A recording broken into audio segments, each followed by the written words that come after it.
तो कल स्टूडेंट्स हम लोगों ने बात किया था लाइट के बारे में कि फोटोसिंथेसिस में लाइट का क्या रोल है, किस प्रकार की लाइट है। आज और कल फिर हमने उसी टर्म में आगे पढ़ा था कि फोटोसिंथेसिस जो है दो फेज में कंप्लीट होता है, light reaction and dark reaction. Clear student?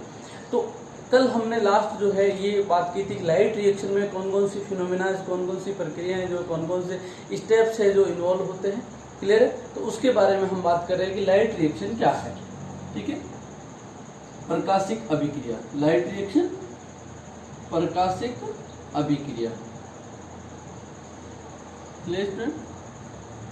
अरे बात सुनो, अब देखिएगा जरा, लाइट रिएक्शन को हम फोटो केमिकल रिएक्शन भी कहते हैं, यानी कि प्रकाश रसायन अभिक्रिया। Clear student? लाइट रिएक्शन को हिल रिएक्शन भी कहते हैं, लाइट रिएक्शन को हिल रिएक्शन भी कहते हैं। क्लियर है? हिल रिएक्शन इसलिए कहते हैं क्योंकि हिल ने इसको डिस्कवर किया था। लाइट की रिक्वायरमेंट होती है, लाइट डिपेंडेंट प्रोसेस होता है, इसलिए इसको हिल रिएक्शन कहते हैं। क्लियर? अब देखिएगा डियर स्टूडेंट, लाइट रिएक्शन में कल हमने पढ़ा था कि क्या क्या होता है। एक बार फिर से मैं रिकॉल करवा देता हूं आपको। लाइट रिएक्शन में लाइट का एब्जॉर्प्शन होता है, नंबर 1। दूसरा, ऑक्सीजन का जो है जल का प्रकाशिक अपघटन होता है। ठीक है, photolysis of water. Third, oxygen का इवोल्यूशन होता है, यानी कि ऑक्सीजन निष्कासित होती है लाइट रिएक्शन में। ठीक है। फोर्थ बात करें, एटीपी और NADPH2 का निर्माण होता है। देन हम लोगों ने कहा इसमें फोटो सिस्टम यानी कि प्रकाश तंत्र जो है सम्मिलित होता है। क्लियर? और फिर उसके बाद अपन बात करें तो चक्रीय और अचक्रीय अभिक्रिया, साइक्लिक और नॉन साइक्लिक फोटोफॉस्फोराइलेशन होता है। क्लियर है? तो फर्स्ट हम बात करते हैं photo system and antennae molecule. Photo system and antennae molecule, जैसा कि कल हम लोगों ने बात की थी। क्लियर? प्रकाश तंत्र के बारे में बात कर रहे हैं और एंटीने मॉलिक्यूल के बारे में बात करें। डियर स्टूडेंट, इससे बात करने से पहले हम यहाँ पर दो क्या पढ़ते हैं, दो रूल पढ़ते हैं। Number 1, red drop effect. दो प्रभाव पढ़ते हैं। Number 1, red drop effect. ठीक है, लाल पतन प्रभाव। एंड दूसरा है एमर्सन एनहेंसमेंट इफेक्ट। क्लियर है? दो इफेक्ट की बात करते हैं, red drop effect and Emerson enhancement effect. Clear? देखिएगा, रेड ड्रॉप क्या कहता है, सुनिएगा जरा आराम से। रेड ड्रॉप ये कहता है कि यदि किसी प्लांट को, यदि किसी लीफ को मोनोक्रोमेटिक लाइट दी जाए, क्या दी जाए? मोनोक्रोमेटिक लाइट दी जाए। ठीक है, एक दिशीय प्रकाश दिया जाए। क्या दिया जाए? एक दिशीय प्रकाश दिया जाए तो क्या होता है डियर स्टूडेंट कि रेड यानी कि 680 तक क्या होता है, प्रकाश संश्लेषण की दर पर कोई प्रभाव नहीं पड़ता है। लेकिन अगर 680 से अधिक की लाइट दी जाए तो प्रकाश संश्लेषण की दर क्या हो जाती है? कम हो जाती है, गिर जाती है। इसे क्या कहते हैं? लाल पतन, रेड ड्रॉप। यानी कि 680 से, क्या बोला कि यदि पादप को 680 से ऊपर की लाइट दे दी जाए तो प्रकाश संश्लेषण की दर, फोटोसिंथेसिस की दर जो है वो क्या हो जाती है? कम हो जाती है, गिर जाती है। इसे क्या कहते हैं? लाल पतन कहते हैं। समझ में आया? और 680 से रेड के बाद कौन आता है? IR आता है, इंफ्रारेड आता है। क्लियर है? ये है रेड ड्रॉप। दूसरा देखिएगा डियर स्टूडेंट, बहुत इंपॉर्टेंट है, एमर्सन एनहेंसमेंट इफेक्ट। भाई इमर्सन ये कहता है कि मान लो कि पौधे को आप क्या करते हो, 680 की लाइट देते हो और 680 के ऊपर की लाइट देते हो। ठीक है, 680 और 680 के ऊपर की लाइट देते हो। ठीक है, अलग अलग लाइट दी। इसको मान लो हम लोग कह देते हैं वाई, इसको कह देते हैं, इसको एक्स कह देते हैं, इसको क्या कह देते हैं? वाई कह देते हैं। क्लियर है? तो प्रकाश संश्लेषण की दर x प्लस वाई, और यदि ये कह दिया जाए, ये कह दे कि इन दोनों को साथ में दे दिया जाए, 680 और इससे अधिक की लाइट को एक साथ दे दिया जाए, तो इसके कारण प्रकाश संश्लेषण की दर इन दोनों के बराबर से क्या होती है, अधिक होती है। एक बार वापस सुनिए, एमर्सन एनहेंसमेंट क्या कहता है। एमर्सन एनहेंसमेंट ये कहता है कि यदि पौधे को 680 की लाइट दी जाए एक बार, उसके बाद 680 से अधिक की लाइट दी जाए, तो उन दोनों के बराबर की बात करें, ठीक है, तो और क्या कहता है, यदि इन दोनों को साथ में दे दिया जाए तो उसके कारण प्रकाश संश्लेषण की दर इन दोनों के बराबर से क्या आती है, अधिक आती है। क्लियर है स्टूडेंट? तो अधिक आती है, इसे क्या कहते हैं, एमर्सन एनहेंसमेंट इफेक्ट। क्या कहते हैं, एमर्सन एनहेंसमेंट इफेक्ट। दोनों को अलग अलग दें, इसकी तुलना में एक साथ दें तो प्रकाश संश्लेषण की दर बढ़ जाएगी। इसे क्या कहते हैं, एमर्सन एनहेंसमेंट इफेक्ट कहते हैं। तो इसे इमर्सन ने क्या बोला, इसे इमर्सन ने ये बोला कि क्लोरोप्लास्ट में लाइट हार्वेस्टिंग के दो सिस्टम होते हैं, टू सिस्टम होते हैं। इन सिस्टम को क्या कहते हैं, फोटो सिस्टम, प्रकाश तंत्र कहते हैं। एक बार वापस सुनिएगा, ठीक है, कि क्लोरोप्लास्ट में प्रकाश को अवशोषित करने के लिए, लाइट हार्वेस्टिंग के लिए दो अलग अलग तंत्र होते हैं, दो अलग अलग सिस्टम होते हैं। इस सिस्टम को क्या कहते हैं, इन सिस्टम को क्या कहते हैं, फोटो सिस्टम कहते हैं। क्लियर है? क्या कहते हैं, photo system. Now let's talk about photo system. What is the photo system? Okay, बात समझ में आ गई? तो फोटो सिस्टम क्या है? Photo system is the light harvesting complex. Light harvesting, प्रकाश अवशोषित जो है संकुल है, कहां पर, क्लोरोप्लास्ट में। क्लियर है? Photo system. अब देखिएगा, इनको हम लोग दो पार्ट में डिवाइड करते हैं, photo system first and photo system second. ठीक है, तो बात किसकी कर रहे हैं हम लोग, फोटो सिस्टम की बात कर रहे हैं। फोटो सिस्टम फर्स्ट, इसको और शॉर्ट में कह सकते हैं अपन लोग पीएस। ठीक है, समझ रहे आप? तो पीएस यानी कि photo system first and photo system second. ठीक है, प्रकाश तंत्र प्रथम और प्रकाश तंत्र द्वितीय।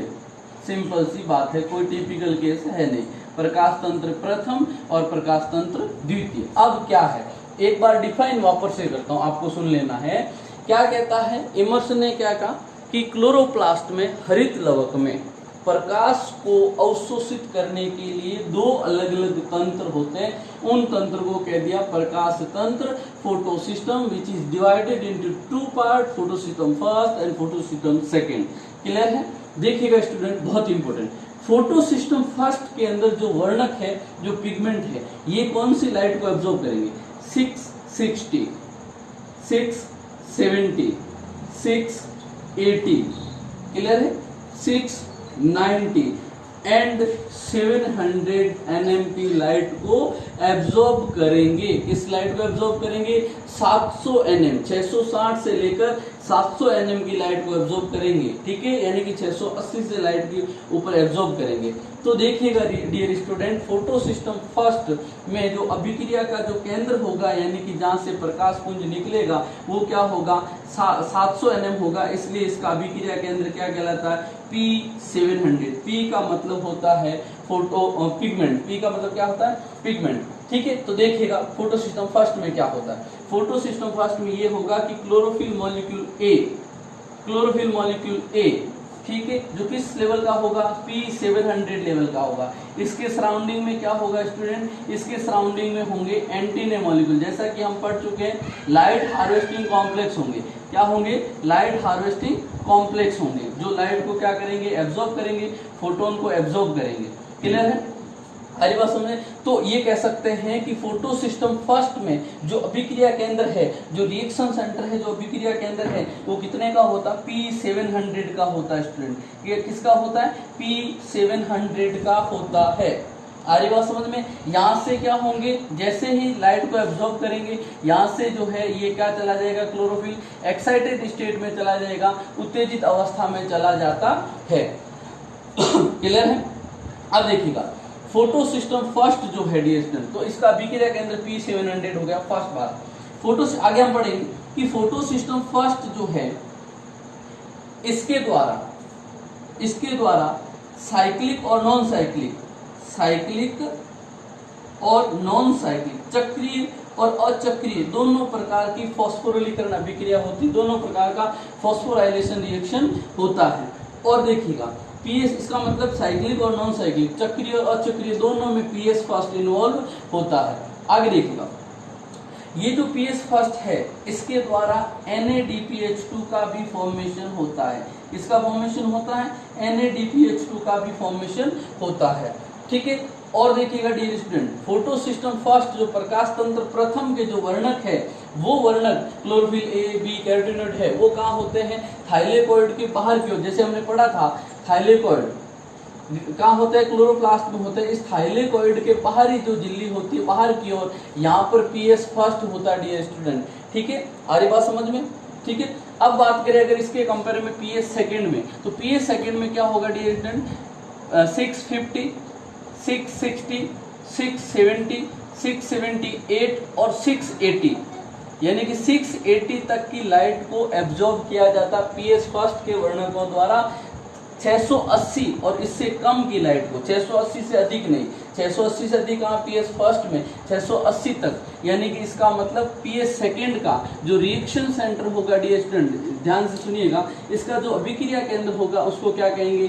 P680 कहेंगे। यानी कि यहाँ पर जो है जिस प्रकार से P700 बनाया, इसी प्रकार यहाँ क्या होगा? P680 होगा। और साइड में क्या होगा? एंटीने मॉलिक्यूल्स होंगे। क्या होंगे डियर स्टूडेंट? एंटीने मॉलिक्यूल्स होंगे, और ये इलेक्ट्रॉन को आगे ट्रांसफर करेंगे और इसके द्वारा ऊर्जा का निर्माण होगा। आगे बात समझ में?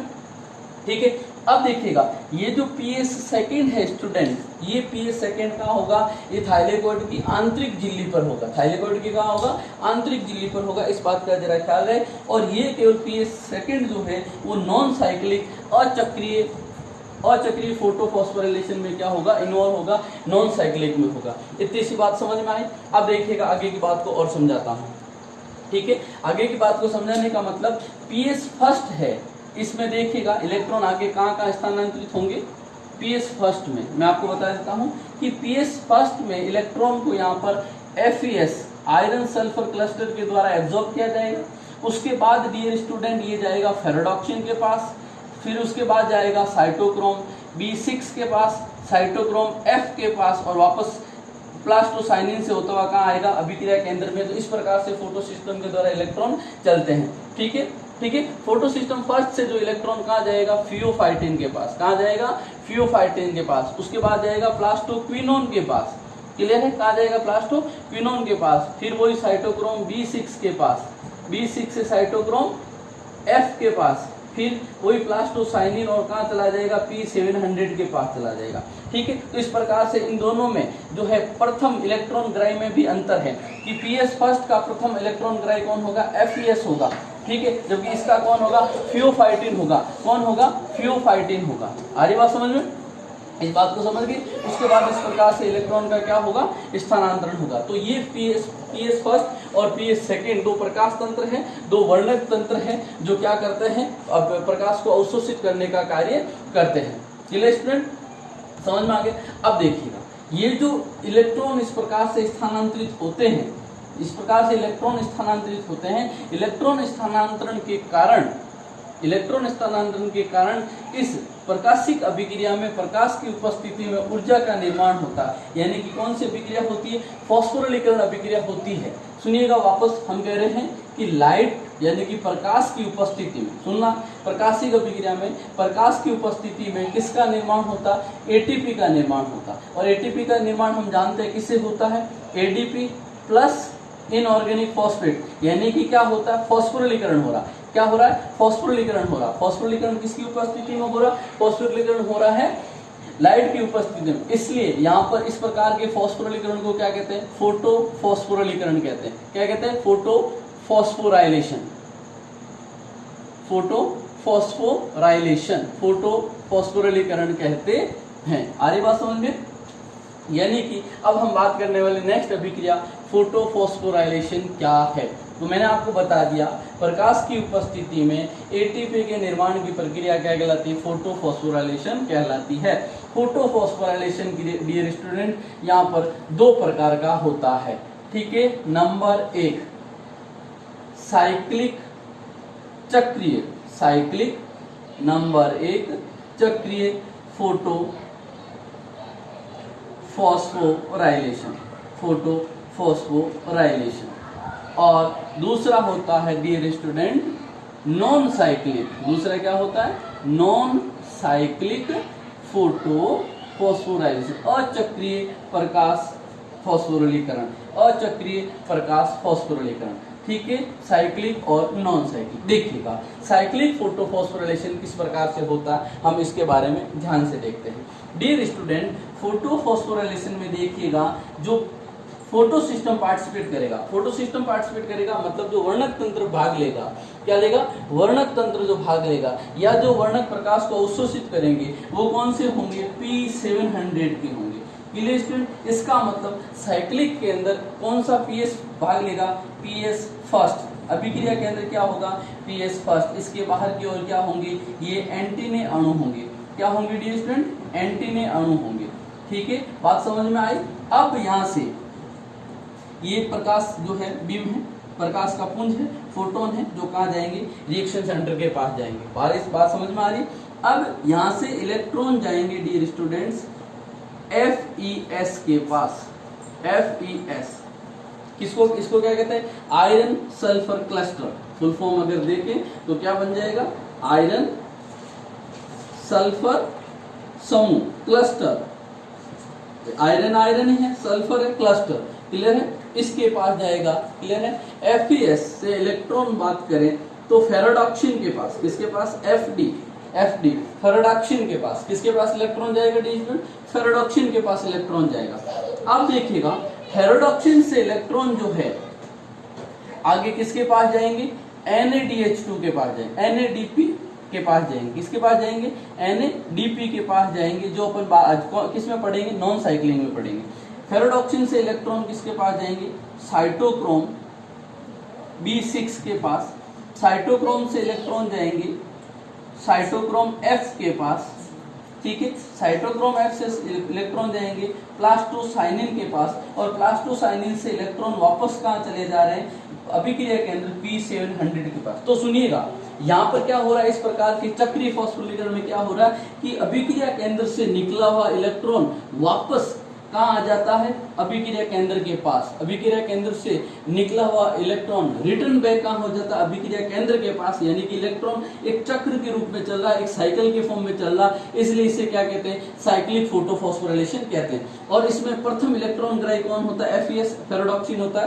क्लियर है, आरी बात समझ में। और इसका अभिक्रिया केंद्र क्या है, P700 है, क्या है, P700, ठीक है। अब साइटोक्रोम से फेरोडॉक्सिन से साइटोक्रोम और साइटोक्रोम B6 से F के पास जाते हैं, तो यहाँ पर क्या होता है डियर स्टूडेंट, एक ATP अणु का निर्माण होता है। किसका निर्माण होता है, ATP अणु का निर्माण होता है। किससे होगा, ATP अणु बनेगी ADP प्लस इनऑर्गेनिक फॉस्फेट से किसका निर्माण होगा, ATP से निर्माण होगा। किसका निर्माण होगा, एक ATP यहाँ पर भी बनती है, एक ATP का निर्माण यहाँ पर भी होगा, ADP प्लस इनऑर्गेनिक फॉस्फेट। तो चक्रीय फॉस्फोरिलीकरण में केवल और केवल ATP का निर्माण होता है, ऊर्जा का निर्माण ATP के रूप में होता है। आगे बात सुन, ये होगी चक्रीय फॉस्फोरिलीकरण अभिक्रिया।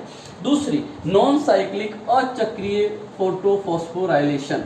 क्लियर है, नॉन साइक्लिक फोटोफॉस्फोराइलेशन को डियर स्टूडेंट जेड स्कीम भी कहते हैं। क्या कहते हैं, जेड स्कीम भी कहते हैं। इसको देख लिया हो तो मैं एक बार इसको रफ कर देता हूं, ठीक है। और नॉन साइक्लिक के बारे में बात करता हूं, जो बहुत ही इंपॉर्टेंट अभिक्रिया है। अगर इसके कंपेयर में साइक्लिक के कंपेयर में देखूं मैं, तो नॉन साइक्लिक फोटोफॉस्फोराइलेशन बहुत ही इंपॉर्टेंट जो है अभिक्रिया है। और इसको क्या कहते हैं, जेड स्कीम कहते हैं। क्या कहते हैं डियर स्टूडेंट, जेड स्कीम कहते हैं, ठीक है।